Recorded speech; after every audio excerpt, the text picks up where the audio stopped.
Welcome to Amazing Business Radio with best-selling author and customer service and business expert, Shep Hyken. Shep will talk with some of the smartest thinkers in business to help make you more successful in your professional and personal life. This is Amazing Business Radio with Shep Hyken. Hello, everybody. It's Shep Hyken here. We're back with another episode of Amazing Business Radio. Very excited today because from the other side of the pond, as they say, all the way from the UK, we have Ian Johnston, the founder and creative director for Quinine. Now, what is Quinine? Quinine is a strategic design consultancy. Basically, what they do are design experiences, design, stores, design all kinds of things related to the customer experience. Now, even though the focus is on retail in his business, that doesn't mean you shouldn't be thinking about this for any type of business, B2C, B2B, it doesn't matter. We'll get to him in just a moment, but before we do that, a couple of quick announcements. And if you've heard the show, you know what they are. If you've got an amazing story or a question, please reach out to me on any of the social media channels because I am everywhere. And all you need to do if it's a question is use the hashtag AskShep. And I will answer the question there. I'll do it in my newsletter. I might do it on the show or on my TV show, which is Be Amazing or Go Home. And that can be found on Amazon Prime, Roku. And you can actually go to beamazing.tv. That's beamazing.tv. And you can catch episodes there. All right. Ian Johnston, founder and creative director of Quinine. Welcome to the show. Thanks for having me, Shep. Real pleasure. So did I describe what you do well? I mean, you're a strategic design consultancy. You work on innovation and all kinds of interesting ideas related to design of a retail experience. However, this is my take on this. When I thought about having you as a guest, I'll be honest with that. He's just in retail. But then I realized everybody, and that includes B2B purchasing agents, when they are dealing with a vendor, ideally a partner who is also a vendor, they're probably comparing that experience to a retail experience with their favorite company that they do business with. Would you agree? Absolutely. I mean, Shep, what we really do is we use our expertise in design thinking and design making, right, to help brands engage with consumers, right? Wherever they are, right? It's about using the retail, the physical retail experience to build relationships with your customers, right? Mm-hmm. And so it's really about helping brands look at their physical retail, about identifying opportunities, looking at problems differently, asking the right questions, and helping them sort of piece it all back together. It's very much about breaking things down and building them back up again in the right way. Right. So, I mean, that applies to just about any business in the world, any type of industry. By the way, even the government, if you're listening, and I hope you are, please pay attention to what Ian has to say. All right, let's talk about this value gap. This is something that's really important to you. It's as you say, the magic formula to create long-lasting relationships with customers. What is the value gap? Okay, so the value gap is this feeling you get, Shep, when you get more than you pay for, or you kind of feel that you get more. You feel like you've robbed the bank, right? And that's that kind of emotional state, right? And that customers have, and it sort of came from this idea around smart shopping. And one of our clients came to us and said, look, we're repositioning ourselves from a value brand to a smart shopping brand, right? A smart shopper, that's our segmentation, right? And they asked us if our store environment actually laddered up to that new expectations, right? And so the classic thing we always do is we take a few steps back, we unpack the question to begin with, right? And we started to think, well, the smart shopper, right? That's not a segmentation. We're all smart shoppers, right? We all want value. We all seek value, right? Whether I'm buying shampoo or a Lamborghini, I want the best value I can find, right? And so this smart shopper kind of mentality led us to consider how the most sort of satisfying customer experience is when I get more value than I pay for, when my expectations are exceeded, right? And so we started to unpack that and understand how we could design that into a retail experience, right? And so it's very much tied to the expectations of actual value versus, the unexpected value. And so that's the value gap, the difference between my expectations and exceeding my expectations. And the smart shopper, it sounds like, is one that's taking their past experiences and bringing into what's happening right now and saying, my experience is telling me that this is good value, that this is giving me what I want, maybe even a little bit more than I expected. Yeah, I mean, value is a really interesting factor, right, in decision making, and it's always changing, right? It changes based on. It's also in the eye of the beholder, like beauty.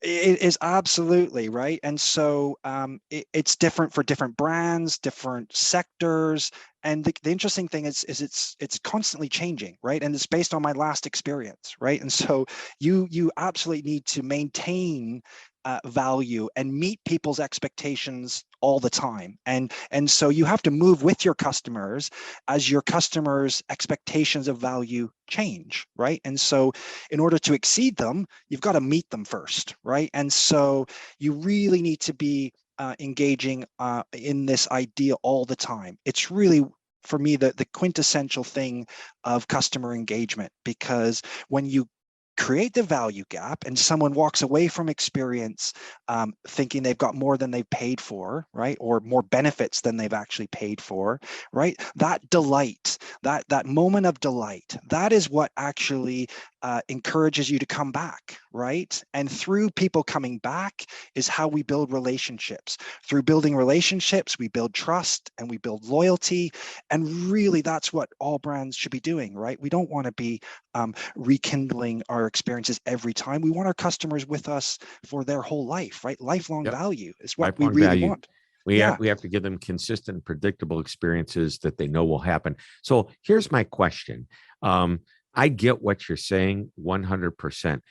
I know that you can't design for every single individual personal need.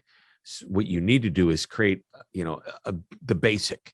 This is what we need to do to capture the audience that we want, or the customers that we want.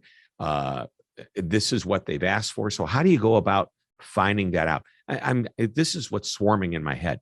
If I go to Walmart, I expect big selection, low prices. They seldom ever let me down. I mean, this is just what they do, right? Yeah. I go to somewhere like Nordstrom or Neiman Marcus. And again, I'm using retail examples. I don't expect low prices. I do expect value.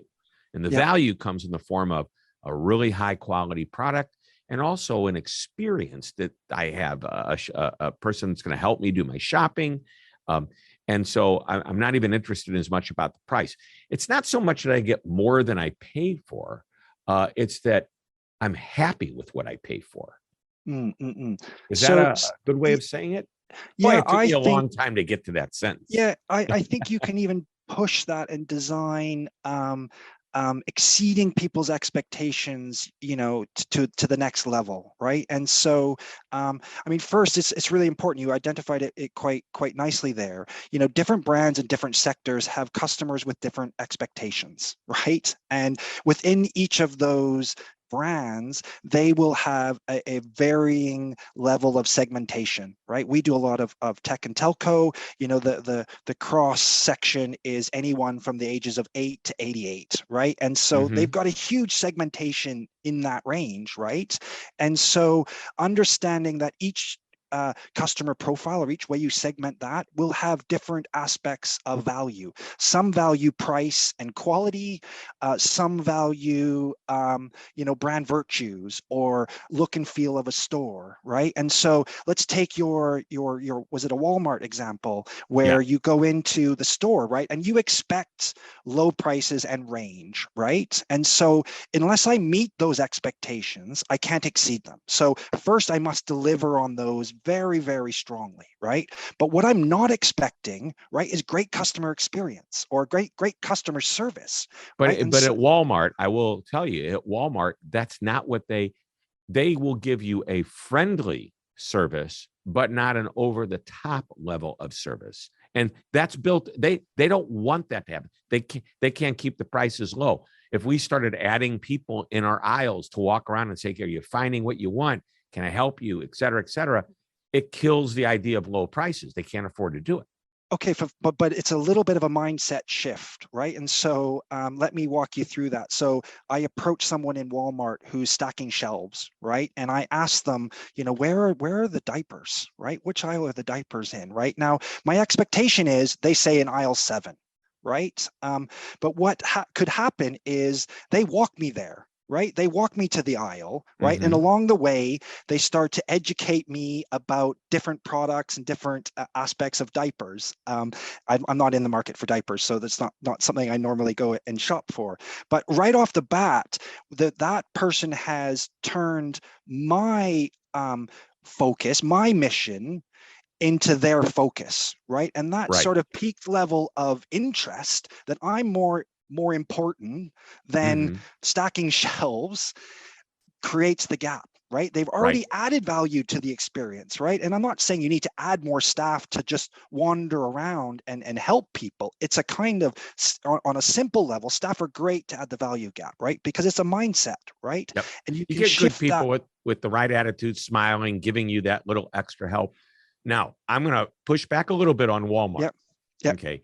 Because I don't think Walmart wants that person stocking the shelves to take 5 minutes out to go show somebody diapers.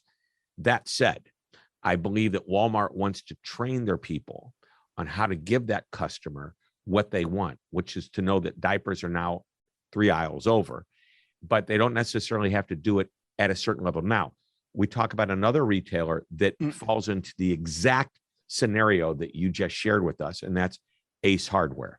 I did an entire book called Amaze Every Customer Every Time. And the book wasn't about Ace Hardware. It was about, it was really using them as a case study. And one of the things they do is, if you ask me for those, diapers, they don't sell diapers at Ace. Maybe they do, I don't know. But the person would say, aisle 7, let me take you there. And on the way there would say, how old is your baby? Or something.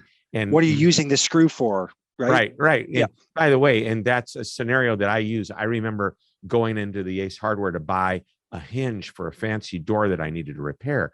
And when I brought the hinge in and I showed them, they're walking me there, asking me about the door, things that I needed to know, and then making suggestions for a different product, even less expensive, that would be even better.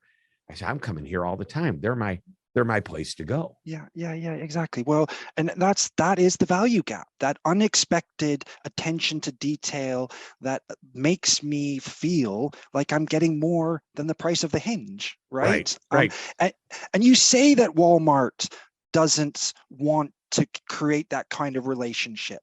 But what I think they need to understand is that the fact that you and I are talking about your experience at Ace Hardware, right? The value that has to a business, when I start talking about an experience in store that I have, is worth gold, right? You don't have those things. Yeah. And by the way, I'm not knocking Walmart. Walmart is a great model, because the Walmart people are very nice. They give friendly service. And they're knowledgeable, and they've been trained the right way. And I mean, I know that I always used to joke that I had a bad experience at Walmart. I couldn't find anybody to walk the aisle that was walking the aisles that could help me. So I wrote a letter to the CEO. The CEO said, well, thank you very much. Appreciate the feedback. And then wrote another letter to, excuse me, something's in my throat this morning. Anyway, wrote another letter to the manager of the store and said, congratulations, you guys are doing a great job. You haven't overstaffed the store. And I think that's funny. Hey, I see we have gone quite a while without a break. Let's take a real short break. When we come back, I want to continue this conversation. I love the differences in the companies. Both of them are achieving what they want in their design, and that they want the customer to come back. They want the customer to be happy with what they expect. It's just different stores, or different businesses are going to have different expectations. We are talking with Ian Johnston, the founder and creative director for Quinine, a design firm. We're learning all about how that design can add value to the customer experience. We're coming right back after this break. Don't go away. Hi, Shep Hyken, your customer service and experience expert, and I'm excited to tell you about my new book, I'll Be Back, How to Get Customers to Come Back Again and Again. Now, this book is packed with idea after idea on how to, just as the title implies, get your customers to come back. In the book, you'll learn that repeat customers aren't always loyal customers. Now, both are great, but there's a big difference. You'll also learn about 10 reasons a customer may stop doing business with you and 3 reasons you would stop doing business with them. And one of my favorite lessons is a 6-step process for creating an I'll Be Back strategy. Of course, there's much, much more. You'll start getting more of your customers to say, I'll be back almost immediately. Just go to www.illbebackbook.com. Again, that's www.illbebackbook.com. You're listening to Amazing Business Radio with best-selling author and customer service and business expert, Shep Hyken. We're back on Amazing Business Radio talking with Ian Johnston, the strategic design superstar. How's that for a title? Wow. It's a lot of expectations to live up to, Shep. So hope I can help. Let's go back to Walmart for a moment. And again, I think we are both talking the same language here. Basically, Walmart's goal is to give you an experience, which their experience is great selection, lower prices, friendly people. They're not being rude to anybody. And they get you to come back, okay? Where a business proposition from a high-end retailer like a Neiman Marcus, Saks Fifth Avenue, or any of the other high-end retailers is completely different. They want to give you the right selection for the type of product that you want. It's not going to be a wide, huge selection. It's not going to be price. It should be competitively priced, but not necessarily the lowest. It's curated. Curated, yeah. And they want to give you an experience that gets you to come back. Same as everything. So I guess the point is, we were just at the break. You mentioned something about the design of the Walmart store, how it still feels like a discount store when you walk in. Let's go with that because I want to share with you information about an article that I read a couple of years ago, maybe even longer than that, about Walmart's design. Perfect. Well, so let's just start with this idea that in most cases, right, like price and quality, range are aspects, factors of value that people highlight. Those are the most that rise to the top when you ask people what do they value. We're seeing some other factors come in this post-pandemic world, sustainability, virtues, brand ethos, those kind of things. But the thing about price and quality is those are easy to quantify because they have a number, right? It's easy to kind of quantify what value is when it's attributed to a number. And we talk a lot about some of the more softer aspects of value. And one of those is the look and feel of a store, right? What are the materials you use? How is the customer journey? How fluid is it? What's the lighting like? What is the experience of being in that space like? And which is very difficult to quantify, right? It's not a number that you can actually attribute to it. And so when we talk, and this was the original ask was, does our store experience, the look and feel, align to this smart shopper mindset? Right? Or this value proposition. And where we started to think about it was, if you meet the expectations of price and quality, right, of low price in Walmart's instance, but you put that into an environment which is maybe not luxury, but maybe not value, right? It's probably maybe somewhere in the middle, sort of mass premium, right? And so the lighting isn't fluorescent lighting. The fixtures are made out of different materials, and it's a much nicer kind of experience, right? That in itself adds value to that experience. And therefore, if I'm still maintaining my price position and I'm getting value in a different way from the experience, I'm creating that value gap. And so I'm now shopping in a mass premium store, but I'm getting value products. And so that's a kind of it's very difficult to quantify that value gap, but it absolutely exists. And I think you're saying that you walk in, you feel good about the layout, the look, et cetera, et cetera. Now, Walmart did exactly what you're talking about. According to this Harvard Business Review article, they took several stores and created what they thought was a more advanced into, not, I wouldn't say the future, but more with the times type of store. Okay.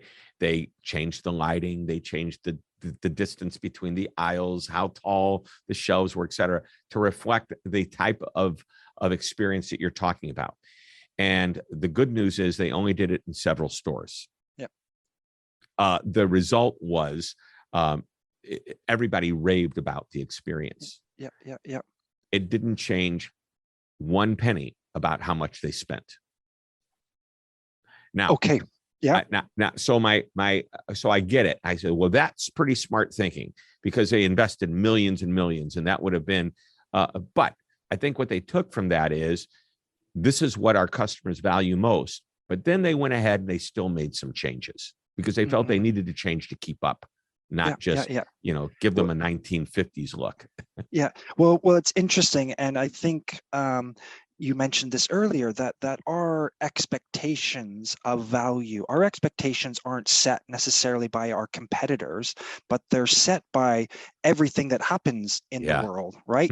McDonald's, I mean, like the McDonald's I go into now doesn't look anything like the McDonald's I went into. It's got plants and wood, and you know what? The seats aren't attached to the tables anymore, right? It's a proper, almost a restaurant now in many ways. And so where your minimum baseline expectations are is advanced by the way society in general, right? The community that I live in, right? And the fact that, I mean, Starbucks is a great example, right? That almost sets a kind of baseline level that the types of stores and experiences I need to go into, they need to be rich. They need to have kind of good lighting and, good seating and all those things. And so if you don't meet not just the expectations of the customer, but the expectations of the community, of the society we live in, right? You might get left behind, right? And you say that Walmart didn't make any extra commercial revenue out of that experience, right? But I think what may not have been looked at was how often those customers came back, right? There's other ways to understand the value that you put in, not just a commercial entity of price. Like, I'm not going to Walgreens because actually Walmart is a nicer place to be. And so it helps you differentiate yourself, because your other discount or value-driven brands and retailers aren't doing a nice place to be, right? And so I hear what you're saying. You've got to keep up with some basics, and you do have to change, which is why, this article in Walmart said, we made changes, we just didn't do the sweeping modifications that we thought might be of interest to our customers. Because really, but I get what you're saying. There's a point in time where a competitor comes in, and the first Starbucks, everybody else had a place you went in and bought coffee. You didn't sit down, have a meeting, bring your computer, use it as your second office. That was not part of the original coffee shop plan. What Starbucks did is they elevated this experience, and they changed the baseline as a result. Yep. And across all experiences, right? So that coffee shop now in Walmart needs to ladder up to that expectation, right? And so perfect. The other day I was talking to a client, and actually this is what they said. I had this slide up that I was showing them that I was going to use in my presentation, and it had a number of different brand logos, one of which was Chick-fil-A. I don't know if you have Chick-fil-A over there where you are, but sounds fantastic, but no. Here in the US, it is the number one fast casual fast food restaurant. They are so obsessed with service, quality of product, et cetera, et cetera. It's a great experience. And this is what my client said. They used Chick-fil-A as a verb. They said, this is what we talk about in our company, that we want to Chick-fil-A our customers. This is a B2B business, okay? But they want to give them that feeling of appreciation, of people who care, of smart people who understand and know their product, that type of thing. So I know we're running out of time here. I'm looking at the clock going, oh my gosh, we could keep going and going and going. So I'm going to ask you my final question. And by the way, unless you want to make a comment, and then I'll ask you any thought on what I just said. No, I think when certain experiences become ubiquitous and we ladder up to them and use them to kind of gauge the rest of our lives and our experience is an amazing thing. And the company Chick-fil-A obviously has a good thing coming, and I can't wait to visit myself, to be fair. So you've got to get here to the US to visit a Chick-fil-A. I mean, they really do it right. Plus, they're a very values-based company. Some people don't agree with their values. They are never open on Sunday. And let me tell you, sometimes when I'm in an airport and I see a closed Chick-fil-A, I go, oh, it's Sunday. I want my Chick-fil-A. But it's amazing, though, that sometimes, and this is the sort of value factors that I mentioned, there are certain aspects of value that aren't price and quality, right, and virtues and how you treat your staff yep, actually are an aspect of value that's rising up. Like we've yep, seen this out of the pandemic, right? I know what Patagonia, you stand for. It's what you stand for. And, in a place where, the world is becoming very similar, ubiquitous, it's a drive to the bottom, price and product, they're all kind of the same. Everyone offers the same sort of thing. What differentiates brands? And when you get into things like customer service or even virtues and values, right? And so how you can use your store to bring virtues and values to life, right? To build credibility, to reinforce the marketing campaigns, and actually get people involved in those things is an aspect of value that is going to explode. Shep, this is where retail is going, and I think it's a really provocative place where brands are engaging consumers on a different level than just purchasing products, right? Really engaging them in the brand ethos, and we'll see what value that brings to them. Yeah, good point. Good point. All right, final question. I ask it of every guest. Is there a nugget of information that you've been holding back, or just something extra that you'd like to share with us as we start to wrap up today? Okay, do I get a drum roll or anything, or is ready? Here we go. Okay, I hope I can deliver. So, I mean, for us, this feeling of the value gap is so intrinsic to meaningful customer engagement, right? It's about building relationships, if you can delight your customers and they return, you get the opportunity to sort of build a relationship. You build trust and you build loyalty, right? That is how we maintain lifelong engagement with our customers. And so think about your experiences, right? How can I design this value gap into them, right? And if you actually start to unpack your customer journeys, you're going to find a lot of opportunities to add value and not just meet your customers' expectations, but exceed them, right? And it just takes a little bit of thinking, right? Design thinking plus design making, right? You unpack it and then you build it back up again in the right way, right? And if you take that methodology and you apply it across your whole business, you're bound to find plenty of opportunities to create this value gap. And I do believe it's one of the keys, right? It's one of the keys to loyalty, trust, meaningful connections, and engagement with your consumers. And so well said. It reminds me of it's actually a perfect setup. If I were to go in and say, before I ask you this question, listen to this last thing that Ian just said in my show, I would set it up like that. And then I would say, so why would a customer want to do business with you after you just heard that? That way it gets away from saying, oh, because we have great service, because that's what everybody says. What's your true value prop that you give that might differentiate you from someone else? And if you don't have one, recognize that your customers are going to say, I can go there or there. It doesn't matter.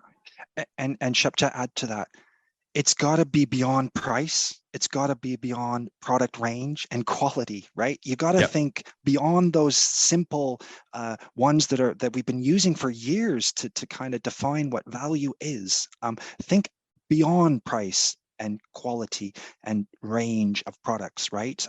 Because there's really a lot of things that customers are looking for, right? They're really searching and seeking for better value, more value. And so go and find them and define them for you.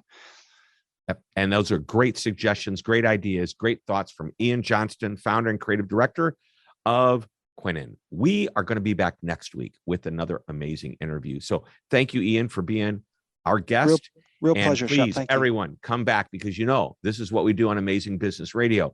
We bring in the very best, the brightest minds, and we talk about what it takes to create amazement. So until next week, remember, always be amazing.